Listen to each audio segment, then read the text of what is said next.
देखो जिसने दिया बनवा तेरी कोई मिले भगवान राम मिले भगवान। सब बोलोगे गंगवा जी को जय श्री राम, जय श्री राम। गंगवा जी को जय श्री राम, जय श्री राम, जय श्री राम। ईश्वर जी को जय श्री राम, जय श्री राम। गंगवा जी को जय श्री राम, जय श्री राम, जय श्री राम। गंगवा जी को जय श्री राम, जय श्री राम, जय श्री राम। आपका स्वागत है, आपका अभिनंदन है। आपकी बात में बैठे और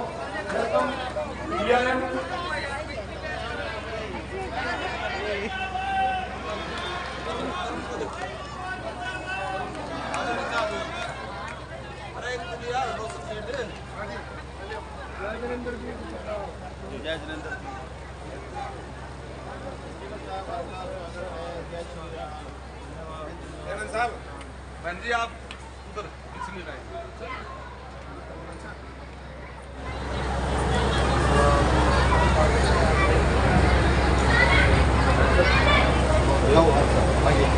देखिए आराम से।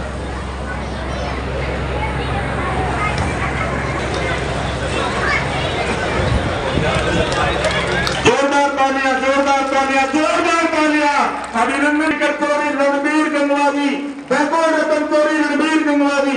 बोलो गंगवा जी को जय श्री राम, गंगवा जी को जय श्री राम।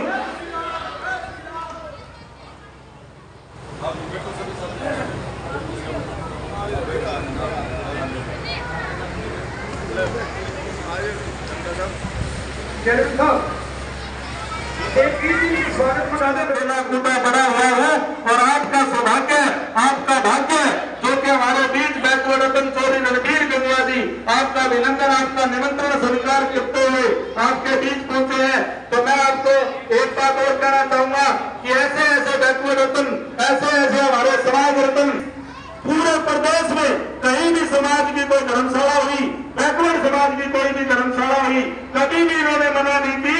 ऐसे समाज रतन के लिए एक बार जोरदार तालियां, जोरदार तालियां। तो गंगवा जी को जय श्री राम। तो एक बार मैं गंगवा जी को कहूंगा कि ये प्रोग्राम लगभग हमारा 1.5 घंटे से चल रहा है और विधिवत रूप से आप दीपक प्रज्वलित करके हनुमान जी, बजरंग बली और हमारे इष्ट देवता शिव भगवान जी को एक बार जोरदार तालियों से स्वागत करें।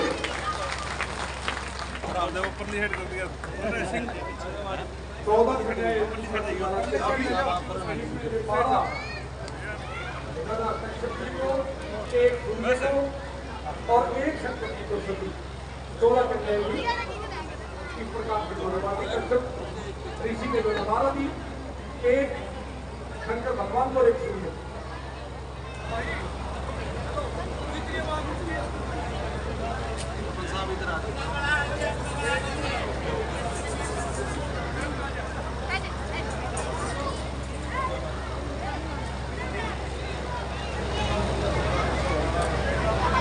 ओम प्रयासों तुम्हें माता से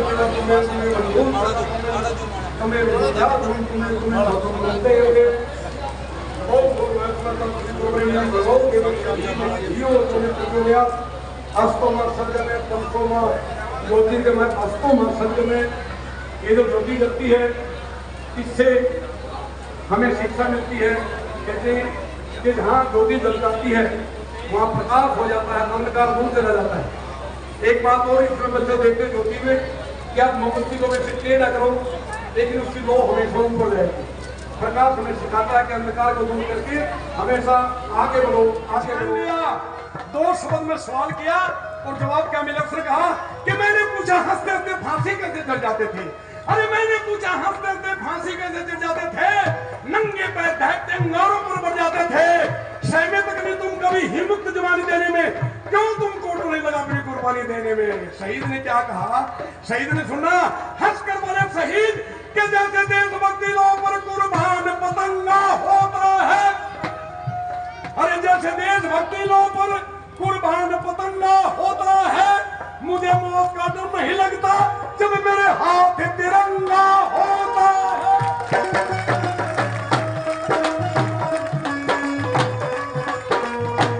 मांगे राम गुरु जी का शरणा, मांगे राम गुरु जी का शरणा, मरेंगे नाम जगत में करना, जगत में करना। एक दिन होगा सबने मरना, होगा अल्लाह सुरती भगवान में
आराम से आइए, थोड़े से पीछे लो आप, थोड़े से आवे कोई निकलवा ना।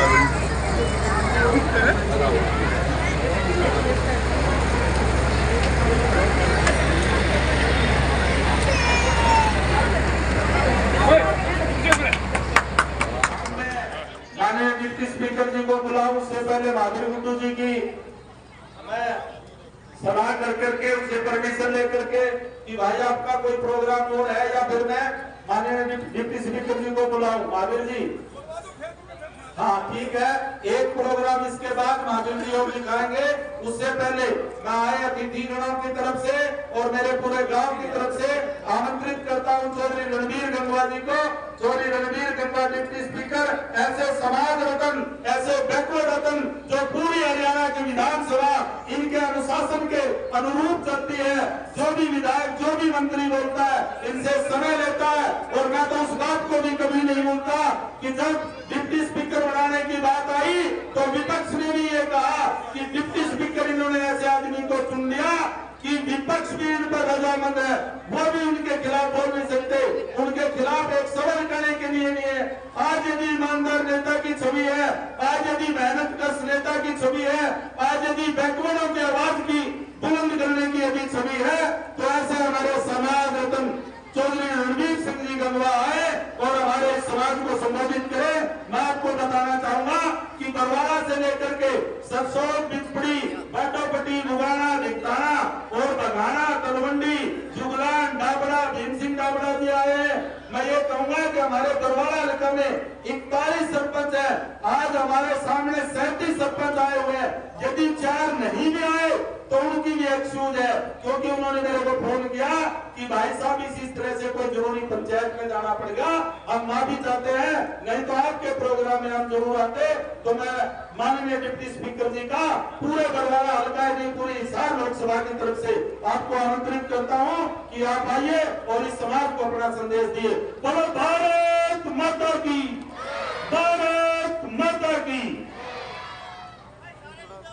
गए हुए थे, शायद यहाँ से भी कई बच्चे गए हुए होंगे। माँ बाप को बड़ी चिंता हुई, कब क्या होगा, हमारे बच्चों का युद्ध के अंदर फंस गए। हमारे पास नरेंद्र भाई मोदी जी का नेतृत्व था, जिन्होंने दोनों देशों को ये कहा कि आप युद्ध रोक दीजिए, हमारे बच्चे फंसे हुए हैं। अपने मंत्री भेज करके, हवाई जहाज भेज करके दोनों देशों का युद्ध रुकवा करके हमारे बच्चों को निकलवाने का काम किया वहां से। ऐसा पहली बार हुआ है कि दूसरों देशों का युद्ध रोक करके भी और उन्होंने हमारे बच्चों को निकलवाने का काम किया। और जो पाकिस्तान में पानी पी पी करके कोसता है, उनके बच्चे भी तिरंगा झंडा लेकर के वहां से निकले। जैसे भी महावीर कुंडू जी तिरंगा झंडा ले रहे थे, वो तिरंगा झंडा लेकर के वहां से निकले। ये तिरंगे की ताकत नरेंद्र भाई मोदी जी के नेतृत्व वाले बात की है। और इसी तरीके से अगर मैं हरियाणा प्रदेश की बात करूं तो 2.5 साल से आदरणीय मनोहर लाल जी इस प्रदेश के मुख्यमंत्री रहे। उन्होंने भी अनेक योजनाएं इस प्रदेश के अंदर लागू करने का काम किया। सबसे पहले तो युवाओं के अंदर विश्वास पैदा करने के लिए उन्होंने बिना खर्ची बिना पर्ची के एक नारा देकर के हरियाणा एक हरियाणवी एक, कि जो बच्चा पढ़ेगा वो अपनी शिक्षा के दम पे सरकारी सेवाओं के अंदर अपना स्थान बनाने का काम करेगा। किसी को जरूरत नहीं है कोई किसी के पास, मंत्री के पास, एमएलए के पास, मुख्यमंत्री के पास जाने की। अगर बच्चा पढ़ेगा तो अपने योग्यता के आधार पर उनको नौकरी देने का काम किया। इसी तरीके से जो बीपीएल कार्ड था पूरे देश के अंदर, पूरे राज्यों के अंदर उनकी आय सीमा 1,20,000 है। सेंट्रल गवर्नमेंट की तरफ से उनका बीपीएल कार्ड मिलता है, आयुष्मान कार्ड मिलता है। हरियाणा प्रदेश के लोगों को और ज्यादा फायदा मिले, इसके लिए हरियाणा सरकार ने फैसला लिया कि उसकी आय 600 करोड़ रुपए सालाना हरियाणा प्रदेश ने अपने खजाने से देकर के वो आय सीमा 1,80,000 रुपए करने का काम किया, ताकि और ज्यादा लोगों को उसका बेनिफिट मिल सके। साथियों, हमें हमेशा अपने अतीत को याद करना होगा। हमारे इस सरकार से पहले 10 साल तक भूपेंद्र सिंह हुड्डा की सरकार इस प्रदेश के अंदर रही, और इस 10 सालों के अंदर अगर सबसे ज्यादा अन्याय किसी के साथ हुआ तो वो ओबीसी के साथ हुआ, बैकवर्ड के साथ हुआ। हम देखते थे कि भूपेंद्र सिंह हुड्डा के समय में जब भी कोई वैकेंसी आती थी, जब भी कोई नौकरी आती थी, चाहे वो क्लास 3 की होती थी, क्लास 4 की होती थी, कोई भी अगर 50 वैकेंसी खासकर जो मोस्ट बैकवर्ड की होती थी तो 5-4 लेकर के एक नीचे छोटी सी लाइन लिखी आती थी कि योग्य उम्मीदवार ना मिलने के कारण ये पद रिक्त छोड़े जाते हैं। उन लोगों को अयोग्य घोषित करने का काम किया जो जन्मजात से टिल्ड होते हैं, जो सारे हाथ से काम करने वाले लोग हैं। कोई खेती करने का काम करते हैं, कोई मजदूरी करने का काम करते हैं, कोई मिस्त्री है, कोई बाल काटने का काम करता है, कोई कारपेंटर का काम करता है, कोई लोहे का काम करता है, कोई बर्तन बनाने का काम करता है। यानी उनके खून के अंदर स्किल्ड है और उन लोगों को अयोग्य घोषित करने का काम किया।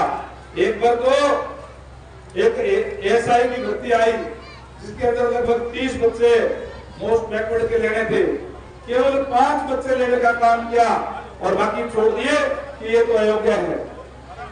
और आदरणीय मनोहर लाल जी ने जब से भी सत्ता संभालने का काम किया तब से उन्होंने योग्यता के आधार पर नौकरी करी। हमारे बच्चे न केवल बैकवर्ड कोटे के अंदर बल्कि जनरल के अंदर भी उन्होंने स्थान बनाने का काम किया है, क्योंकि मैंने जैसे पहले कहा कि बच्चे सारे मेहनती होते हैं, मेहनत जो बच्चे होते हैं। मैं गर्व के साथ कह सकता हूं कि 2.5 साल तक आदरणीय मनोहर लाल जी ने सरकार चलाई, अब आगे नायब सैनी जी उसको सरकार को चलाने का काम कर रहे हैं।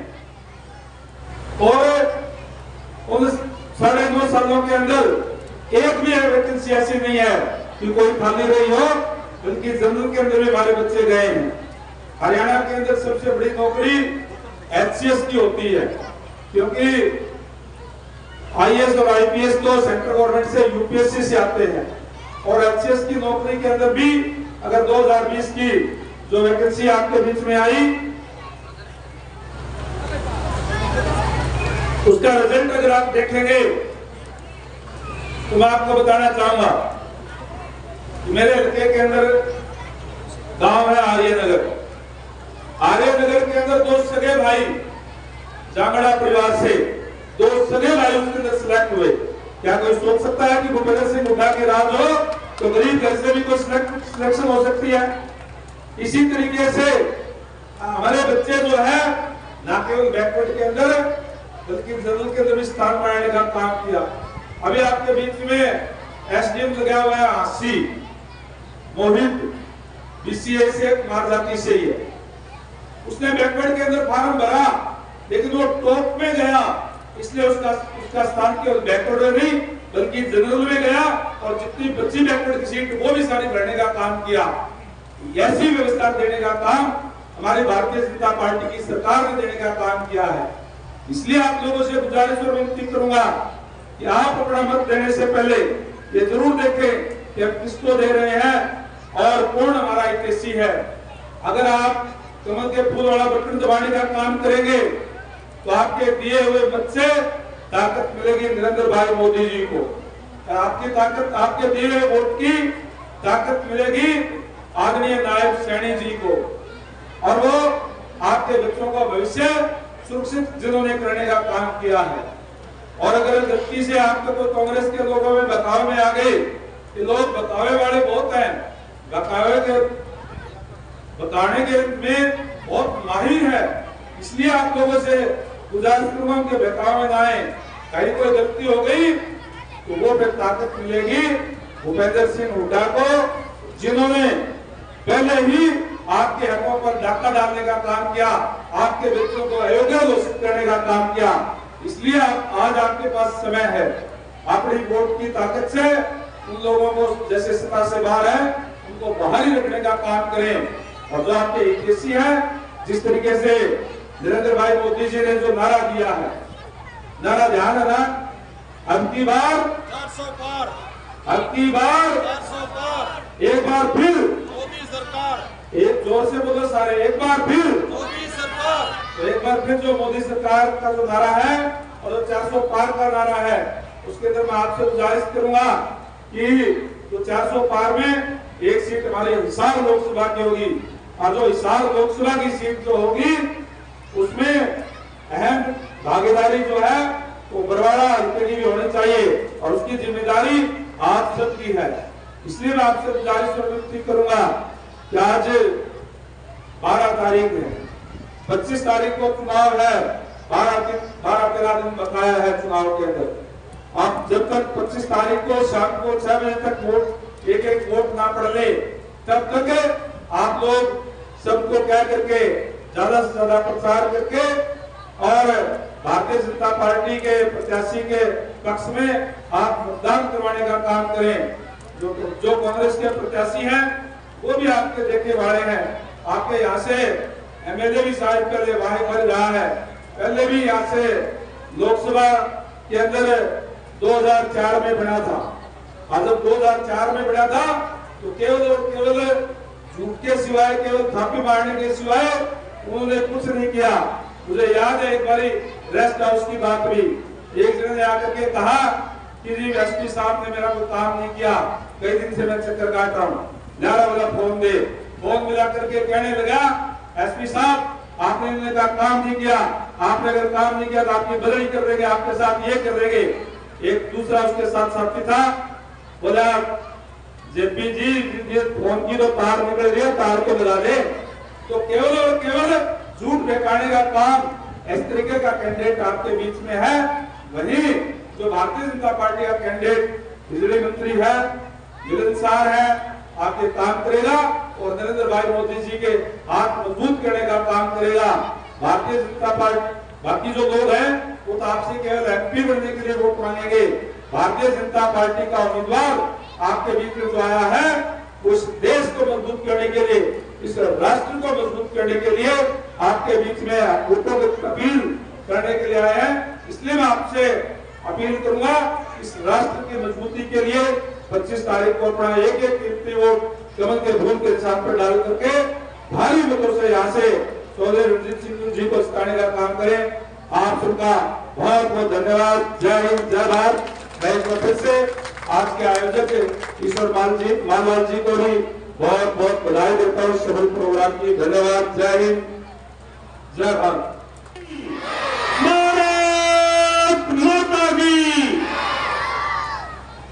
जैसा कि अभी आपके बीच में हमारे महबूब नेता, बैकवर्ड के मसीहा, समाज रत्न, हरियाणा के डिप्टी स्पीकर चौधरी रणबीर गंगवा जी ने इस देश और प्रदेश में भारतीय जनता पार्टी की सरकार आने के बाद जो विकास की गंगा बही है वो सारी बातें आपके बीच में बताई।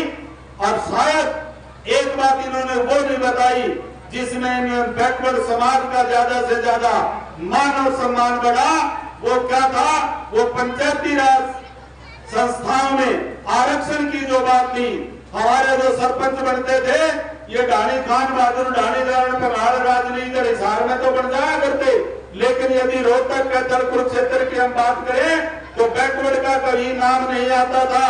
लेकिन आज जब बैकवर्ड की कोई भी समस्याएं, जब बैकवर्ड की कोई भी बात आती है, जब बैकवर्ड का कोई भी सम्मेलन होता है तो हर पूरे प्रदेश के कोने कोने से बैकवर्ड के सरपंच, कोई तेली, कोई धोबी, कोई नाई, कोई कुम्हार, कोई लुहार जब आता है कि मैं उस गांव का सरपंच बन के आया हूं, तो जब वो सरपंच बन के आते हैं तो वो एक ही बात कहते हैं, ये तो सारी मेहरबानी माननीय डिप्टी स्पीकर चौधरी रणबीर गंगवा जी की हुई है। साथियों जोरदार तालियों से इनका स्वागत करें।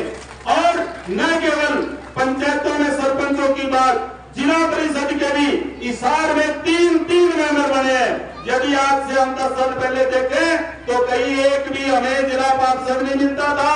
आज तीन जिला पार्षद हमारे आरक्षण के कारण डिप्टी स्पीकर चौधरी रणबीर गंगवा जी के आशीर्वाद से बने हैं। तो ऐसे समाज वेतन को मैं भी प्रणाम करता हूँ, आप भी जोरदार तालियों से इनका स्वागत करें।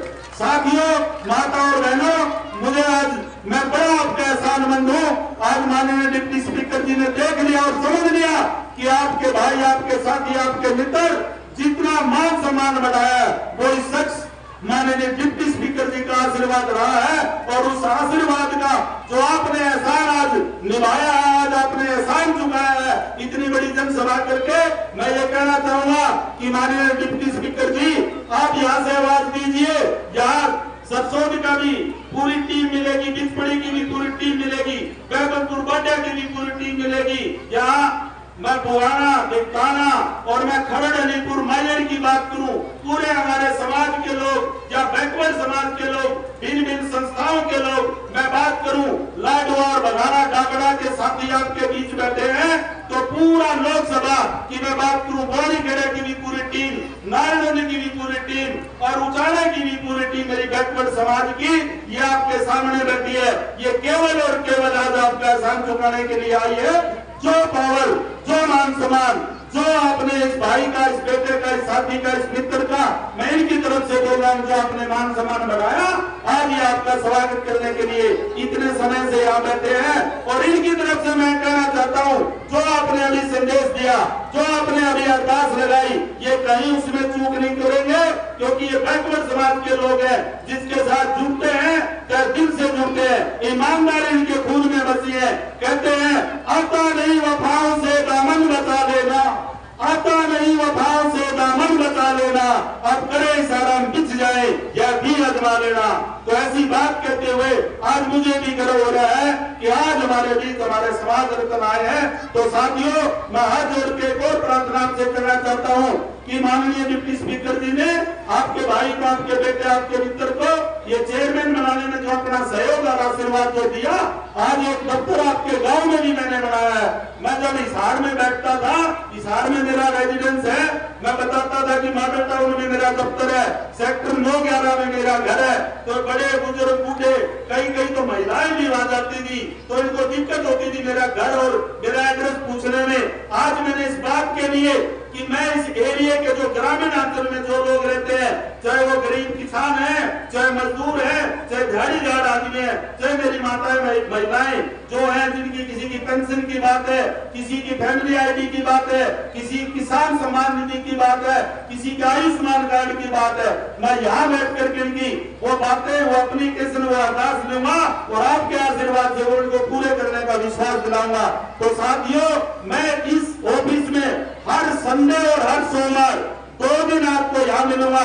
जिस भी भाई को, जिस भी साथी को मुझसे मिलना हो और मुझसे जो उम्मीद करता है, जो रोजमर्रा की दिक्कतें, जो रोजमर्रा की चीजें हैं, हो सकता है किसी की टेक्निकल गलती के कारण इस सरकार की, भाजपा सरकार की, चाहे प्रदेश की बात करूं, चाहे मैं देश की बात करूं, जितनी जन कल्याणकारी नीतियां हैं, आज हर आदमी को घर बैठे वो सुविधाएं मिल रही है।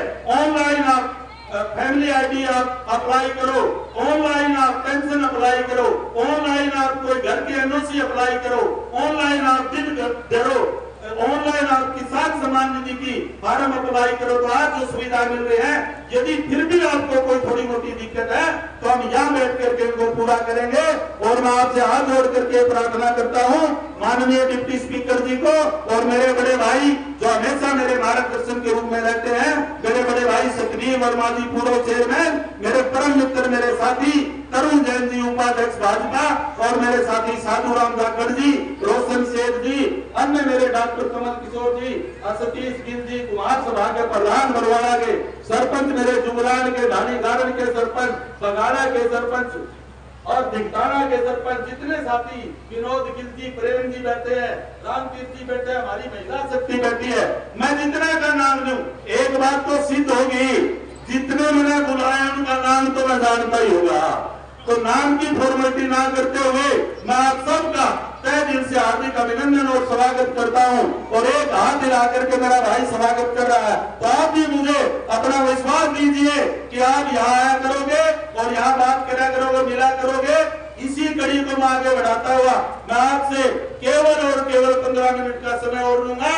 15 मिनट में जो आज का हमारा मेन जो सांस्कृतिक प्रोग्राम था, शिव आराधना, शिव आराधना के लिए जो शिव भगत तैयार होगा, चिंतक तारे संग हटा करके आप तो शिव आराधना सुने और इसकी अरदास में आप इस भाई के लिए अरदास लें कि स्वास्थ्य ठीक ठाक रहे और मैं आपके बीच में बना रहूं। इतनी अरदास के साथ मैं माननीय डिप्टी स्पीकर जी को और इनके साथ आए मेहमानों को मेरे ऑफिस में ले जाकर के उस कुर्सी पर हाथ मिलवा के लाऊं, ताकि इस कुर्सी की पावर थोड़ी और बढ़ जाए। वह कुर्सी दिलाई भी नहीं और वह कुर्सी निकालो मैंने उड़े धर ली, तब तक आप मैंने उड़े बैठे पाइयो। आप सबका खाने का प्रबंध है, जो साथी घर बैठा है, जो काम पे गया हुआ है, जो बच्चा है स्कूल में गया हुआ है, आप सबको बुला ले। आधा घंटे के बाद आप सबके लिए खाने की बहुत बढ़िया व्यवस्था रहेगी। तब तक आप शिव आराधना का आनंद लीजिए और भगवान शिव में अपना मन लगाइए। माता रानी के चरणों में आप अपने अरदास लगाइए कि मेरा गांव फले फूले और इसी तरह से गांव में रौनक बनी रहे। बोलो जय हिंद, जय भारत, जय माता की।